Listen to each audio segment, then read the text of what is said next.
नमस्कार दोस्तों, आप सभी का स्वागत है आपका अपना YouTube channel study today with Viplav में। तो दोस्तों, आज के इस वीडियो में हम क्लास 9th के हिस्ट्री का जो चैप्टर 1 है फ्रांसीसी क्रांति, इस पार्ट से जितने भी वीवीआई ऑब्जेक्टिव क्वेश्चंस बनता है, एमसीक्यू टाइप के सवाल बनता है, सारे के सारे ऑब्जेक्टिव क्वेश्चंस को देखेंगे। कुल मिलाकर 70 वीवीआई ऑब्जेक्टिव को देखेंगे। ये हमारा दूसरा पार्ट है। इससे पहले हम लोग पार्ट वन में 35 ऑब्जेक्टिव देख चुके हैं। ये दूसरा पार्ट है, ठीक है। इसके अंदर हम लोग 35 वीवीआई ऑब्जेक्टिव को देखेंगे। अगर आप अभी तक पार्ट 1 को नहीं देखे हो तो इस वीडियो के डिस्क्रिप्शन में आपको वीडियो का लिंक मिल जाएगा, देख लीजिएगा, ठीक है। ये हमारा पार्ट 2 है। इसके अंदर हम लोग 35 वीवीआई ऑब्जेक्टिव को देखेंगे। सारे के सारे सवाल एग्जाम पेपर के लिए मोस्ट इंपॉर्टेंट रहने वाला है। यही सवाल एग्जाम पेपर में पूछा जाता है, इसलिए सभी से रिक्वेस्ट है वीडियो को कंप्लीट देखिए, वीडियो को लाइक करिए और सभी दोस्तों में भी शेयर करिए। तो चलिए आज की इस वीडियो को स्टार्ट करते हैं। तो चलिए स्टार्ट करते हैं। ये पार्ट 2 है। प्रश्न संख्या 36 से देखेंगे। प्रश्न संख्या 36 में दिया हुआ है कि नेशनल असेंबली ने प्रसा एवं ऑस्ट्रिया के विरुद्ध युद्ध की घोषणा कब की थी। नेशनल असेंबली ने प्रसा एवं ऑस्ट्रिया के विरुद्ध युद्ध की घोषणा कब की थी। तो याद रखना अप्रैल 1789 को, ठीक है। ऑप्शन सी आपका सही आंसर हो जाएगा।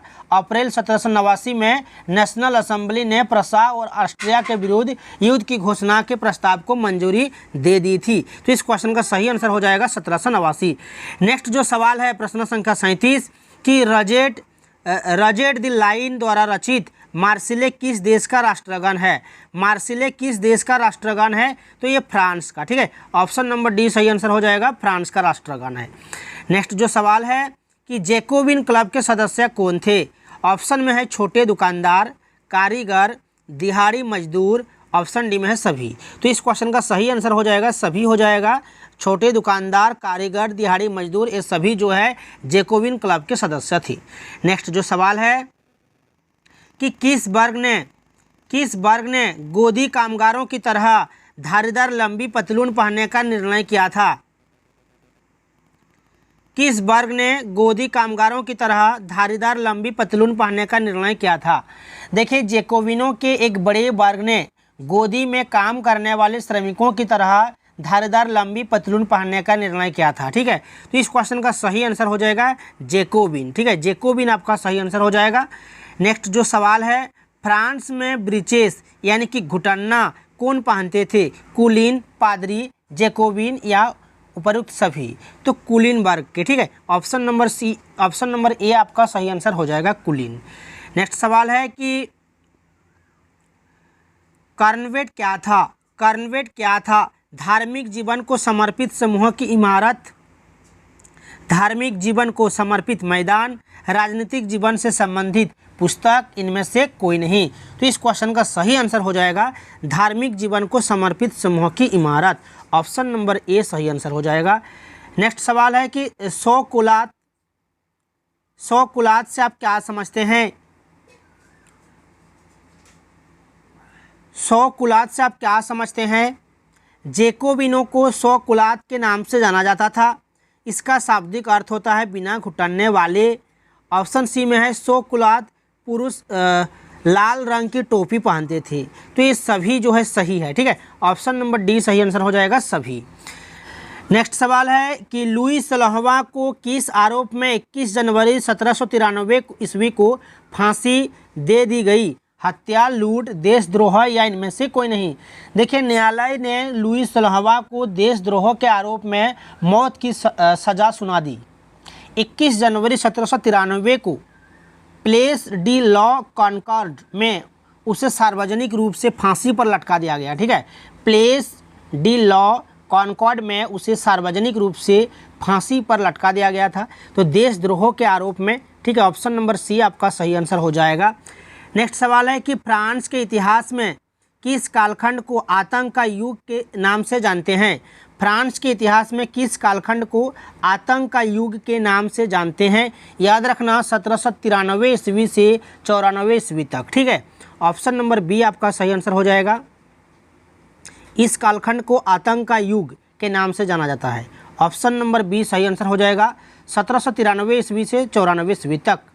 नेक्स्ट सवाल है कि गिलोटिन क्या था। एक पुस्तक का नाम था, खेती करने का मशीन था, या सिर कलम करने का मशीन था, या मनोरंजन की वस्तु। देखिए, सिर कलम करने का मशीन था, ठीक है। सिर कलम करने का मशीन गिलोटिन दो खंभों के बीच लटकते आरे वाली एक मशीन थी जिसके ऊपर रखकर दोषी का सिर धड़ से अलग कर दिया जाता था। इस मशीन का यह नाम इसके आविष्कारक डॉक्टर गिलोटिन के नाम से रखा गया था। ठीक है, इसके आविष्कारक कौन थे? डॉक्टर गिलोटिन, इसी के नाम पर रखा गया था। तो इस क्वेश्चन का सही आंसर कौन सा होगा? सिर कलम करने का मशीन, ऑप्शन नंबर सी सही आंसर हो जाएगा। नेक्स्ट सवाल है कि जैकोबिन सरकार के पतन के बाद सत्ता किनके हाथों में आ गई? जैकोबिन सरकार के पतन के बाद सत्ता की बागडोर मध्य वर्ग के संपन्न तबके के हाथों में आ गई थी। ठीक है, तो इसका जो सही आंसर हो जाएगा मध्य वर्ग के संपन्न तबके, ऑप्शन नंबर ए। नेक्स्ट सवाल है कि फ्रांस में महिलाओं को मताधिकार कब प्राप्त हुआ था? याद रखना 1946 ईस्वी में। ठीक है, फ्रांस में महिलाओं को मताधिकार कब प्राप्त हुआ था? 1946 ईस्वी में। नेक्स्ट सवाल है कि ओलंप दे गुज को पुरुष एवं नागरिक अधिकार घोषणा पत्र का विरोध करने के कारण कब फांसी दी गई? ओलंप दे गुज को पुरुष एवं नागरिक अधिकार घोषणा पत्र का विरोध करने के कारण कब फांसी दी गई थी? तो याद रखना 1793 ईस्वी में। ठीक है, 1793 ईस्वी में, ऑप्शन नंबर ए आपका सही आंसर हो जाएगा। नेक्स्ट सवाल है कि फ्रांस के बोर्दे और नान्ते बंदरगाह किस चीज़ के व्यापार के कारण समृद्ध बन गया था? फ्रांस के बोर्दे और नान्ते बंदरगाह किस चीज़ के व्यापार के कारण समृद्ध बन गया था? फ्रांसीसी व्यापारी बोर्दे और नान्ते बंदरगाह से अफ्रीकी तटों पर जहाज ले जाते थे और वहां पर वे स्थानीय सरदारों से दास खरीदते थे। ठीक है, तो इस क्वेश्चन का सही आंसर कौन सा हो जाएगा? यहाँ पर ऑप्शन में मसाला, कपड़ा, दास, अनाज, तो दास हो जाएगा। ठीक है, दास, ऑप्शन नंबर सी। नेक्स्ट सवाल है दास व्यापार कब प्रारंभ हुआ था? तो ये 17वीं शताब्दी में प्रारंभ हुआ था। ठीक है, 17वीं शताब्दी में दास व्यापार प्रारंभ हुआ था, याद रखना, ऑप्शन नंबर बी। सभी से रिक्वेस्ट है वीडियो को कंप्लीट देखिए, वीडियो को लाइक और शेयर कीजिए और हमारे टेलीग्राम चैनल में जुड़ने के लिए टेलीग्राम का लिंक आपको इस वीडियो के डिस्क्रिप्शन में मिल जाएगा, टेलीग्राम चैनल में जुड़ जाइएगा। ठीक है, नेक्स्ट जो सवाल है प्रश्न संख्या 51 कि फ्रांसीसी उपनिवेशों से अंतिम रूप से दास प्रथा का उन्मूलन कब किया गया? 1840 ईस्वी में, 48 में, 1844 में या 1846 में? तो सही आंसर कौन सा हो जाएगा? 48 ईस्वी में हो जाएगा। ठीक है, 1848 ईस्वी में। नेक्स्ट जो सवाल है कि निग्रो शब्द किनके लिए इस्तेमाल किया जाता है? निग्रो शब्द किसके लिए इस्तेमाल किया जाता है? एशिया की एक खास जनजाति, सहारा रेगिस्तान के दक्षिण में रहने वाले स्थानीय लोग, अरब देशों में खानाबदोश जाति, इनमें से कोई नहीं। तो सही आंसर हो जाएगा सहारा रेगिस्तान के दक्षिण में रहने वाले स्थानीय लोग। नेक्स्ट जो सवाल है नेपोलियन बोनापार्ट ने खुद को फ्रांस का सम्राट कब घोषित किया था? नेपोलियन बोनापार्ट ने खुद को फ्रांस का सम्राट कब घोषित किया था? तो 1804 ईस्वी में। ठीक है, ऑप्शन नंबर सी आपका सही आंसर हो जाएगा। नेक्स्ट सवाल है वाटरलू का महत्वपूर्ण युद्ध कब हुआ जिसमें नेपोलियन की हार हुई थी? वाटरलू का महत्वपूर्ण युद्ध कब हुआ था जिसमें नेपोलियन की हार हुई थी? 1815 में वाटरलू के युद्ध में उसकी पराजय हुई थी। तो 1815 ईस्वी आपका सही आंसर हो जाएगा, ऑप्शन नंबर बी। नेक्स्ट जो सवाल है कि टीपू सुल्तान और राजा राममोहन राय किस विदेशी क्रांति से सबसे ज़्यादा प्रभावित थे? इंग्लैंड की क्रांति से, रूस की क्रांति से या अमेरिका की क्रांति से या फ्रांस की क्रांति से? टीपू सुल्तान और राजा राममोहन राय किस विदेशी क्रांति से सबसे ज़्यादा प्रभावित थे? तो फ्रांस की क्रांति से, ऑप्शन नंबर डी आपका सही आंसर हो जाएगा। नेक्स्ट सवाल है कि 1794 ईस्वी में कॉर्नवेशन द्वारा फ्रांसीसी उपनिवेशों से दास मुक्ति का कानून पारित करने के कितने वर्षों बाद नेपोलियन द्वारा दास प्रथा पुनः प्रारंभ किया गया? तो ऑप्शन में है 5, 7, 8 या 10। तो इस क्वेश्चन का सही आंसर कौन सा हो जाएगा? ऑप्शन नंबर डी 10 हो जाएगा, 10 वर्ष। ठीक है, नेक्स्ट जो सवाल है औरत जन्मना स्वतंत्र है, औरत जन्मना स्वतंत्र है और अधिकारों में पुरुष के समान है, यह विचार पहली बार किसके घोषणा पत्र के माध्यम से रखा गया? औरत जन्मना स्वतंत्र है और अधिकारों में पुरुष के समान है, यह विचार पहली बार किसके घोषणा पत्र के माध्यम से रखा गया है? ओलंप दे गुज, रूसो, वॉल्टेयर या रोबेस्पियर? तो सही आंसर कौन सा होगा? ओलंप दे गुज, ये आपका सही आंसर हो जाएगा। नेक्स्ट है कि रोबेस्पियर को कब गिलोटिन पर चढ़ाया गया था?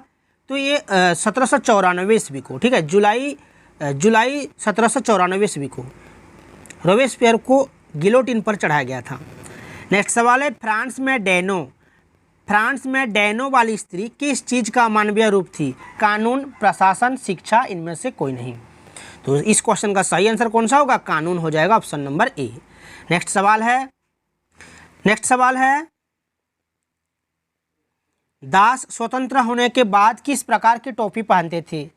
पीली टोपी, सफ़ेद टोपी, लाल फ्राइजियन टोपी या हरे रंग की टोपी? दास स्वतंत्र होने के बाद लाल फ्राइजियन टोपी पहनते थे, तो ऑप्शन नंबर सी सही आंसर हो जाएगा। नेक्स्ट सवाल है कि 1790 के दशक में निर्मित संविधान के अनुसार किन्हें निष्क्रिय नागरिक कहा गया था? बेरोजगार, ज़्यादा सोने वाले, मतदान से वंचित पुरुष एवं महिलाएं, इनमें से कोई नहीं। तो इस क्वेश्चन का सही आंसर कौन सा हो जाएगा? मतदान से वंचित पुरुष एवं महिलाएं, ठीक है, ये आपका सही आंसर हो जाएगा। इन्हें निष्क्रिय नागरिक कहा गया था। नेक्स्ट जो सवाल है कि सम्राट की शक्तियां पर अंकुश लगाने और सभी मनुष्य को मूलभूत अधिकार प्रदान करने के लिए संविधान कब बनाया गया था? सम्राट की शक्तियों पर अंकुश लगाने और सभी मनुष्य को मूलभूत अधिकार प्रदान करने के लिए संविधान कब बनाया गया था? तो 1791 ईस्वी में, ठीक है, ऑप्शन नंबर बी। नेक्स्ट है कि किस विद्वान ने अपनी रचना the spirit of the laws में सरकार के अंदर विधायिका, कार्यपालिका और न्यायपालिका के बीच सत्ता विभाजन की बात कही थी? किस विद्वान ने अपनी रचना the spirit of the laws में सरकार के अंदर विधायिका, कार्यपालिका और न्यायपालिका के बीच सत्ता विभाजन की बात कही थी? तो इस क्वेश्चन का सही आंसर हो जाएगा आपका मांतेस्क्यू ने, ठीक है। किस विद्वान ने कही थी? मांतेस्क्यू, ऑप्शन नंबर सी सही आंसर हो जाएगा। नेक्स्ट सवाल है कि तीसरा स्टेट का नेतृत्व करने वाले आवेसीय मूलतः क्या थे? कुलीन, पादरी, किसान या जैकोबिन? तो ये पादरी थी, ठीक है, पादरी आपका सही आंसर हो जाएगा। तीसरे स्टेट के एक प्रभावशाली नेता मिराबियो कैसे परिवार से संबंधित थे? कुलीन, पादरी, किसान या मजदूर? मिराबियो कैसे परिवार से संबंधित थे? तो एक कुलीन वर्ग के, ठीक है, कुलीन आपका सही आंसर हो जाएगा, कुलीन परिवार से संबंधित थे। नेक्स्ट सवाल है कि नेशनल असेंबली ने 4 अगस्त 1789 ईस्वी को कौन सा आदेश पारित किया था? सामंती व्यवस्था का उन्मूलन, धार्मिक कर समाप्त करना, चर्च के स्वामित्व वाली भूमि जब्त करना, ऑप्शन डी में है सभी। तो ये सभी हो जाएगा आपका सही आंसर, ठीक है। नेशनल असेंबली ने 4 अगस्त 1789 ईस्वी को कौन सा आदेश पारित किया था? ये सभी आदेश, ठीक है। सामंती व्यवस्था का उन्मूलन, धार्मिक कर समाप्त करना, चर्च के स्वामित्व वाली भूमि जब्त करना, ऑप्शन नंबर डी आपका सही आंसर हो जाएगा। नेक्स्ट जो सवाल है, ज्यां पल मरा नामक पत्रकार ने लामी द पॉपल में नेशनल असेंबली द्वारा तैयार संविधान पर कैसी प्रतिक्रिया की? प्रशंसा की थी या विरोध की थी? कोई प्रतिक्रिया नहीं दी थी या समर्थन? तो विरोध की थी, ठीक है, ऑप्शन नंबर बी आपका सही आंसर हो जाएगा, विरोध। नेक्स्ट है कि गिलोटिन के आविष्कारक कौन थे?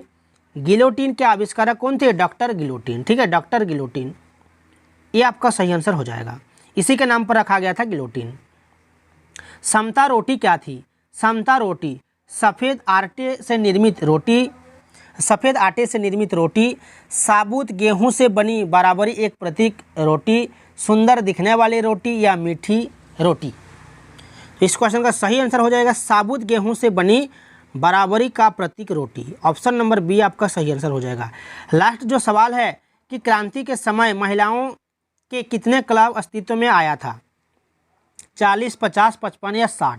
तो इस क्वेश्चन का सही आंसर हो जाएगा 60। तो ये था क्लास 9 सोशल साइंस हिस्ट्री का चैप्टर 1 का कुछ VVI ऑब्जेक्टिव। वीडियो को अगर अच्छा लगा है तो लाइक और शेयर कीजिए, और हमारे चैनल में जुड़े रहने के लिए, इस तरह के वीडियोज़ देखने के लिए चैनल को सब्सक्राइब करके रखिए। तो मिलते हैं नेक्स्ट वीडियो में।